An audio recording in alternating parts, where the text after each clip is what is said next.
வணக்கம். 3 அழகான பறவைகளோட பெயரை சொல்லுங்க அப்படின்னா நம்ம மயில், கிளி, புறா இந்த மாதிரி சொல்லுவோம். ஏன் காக்காவோட பேரை சொல்ல மாட்டேங்கிறோம்? ஏன்னா காக்கா அழகான பறவை இல்ல அப்படின்னு நம்மள நம்ப வச்சிருக்காங்க. இதுதான் பொது புத்தி. இத பத்தி அவ்வளவு அழகா நாஞ்சில் நாடன் ஐயா ஒரு கட்டுரை எழுதியிருக்காங்க. அதை படிக்கும் போது எனக்கு கோவை சதாசிவம் ஐயாவோட காக்கைகள் பத்தின அந்த காணொலி தான் ஞாபகம் வந்துச்சு.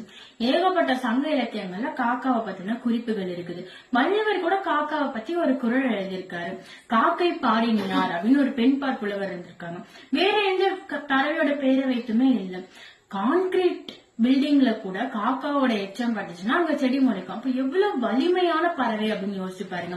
15 வருடங்கள் மட்டுமே வாழ்ற பறவை தன்னோட வாழ்க்கை முழுக்க 30,000 விதைகளை விதைக்கிறது. ஆனா இப்படிப்பட்ட ஒரு பறவை தான் அழகான பறவை இல்ல அப்படின்னு நம்ம சொல்றோம். ஒரு பொண்ணு கூட கருப்பா இருந்தாலும் கலையா இருக்கா அப்படின்னு சொல்றோம்.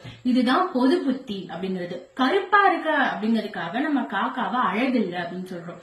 காக்கா இல்லைன்னா மரம் இல்லை, மரம் இல்லைன்னா மழை இல்லை, மழை இல்லைன்னா நீர் இல்லை, நீர் இல்லைன்னா மனிதர்களே இல்லை. ஆக காக்கா அழகான பறவை, வலிமையான பறவை, மனிதர்களுக்கு கண்டிப்பா தேவையான பறவை.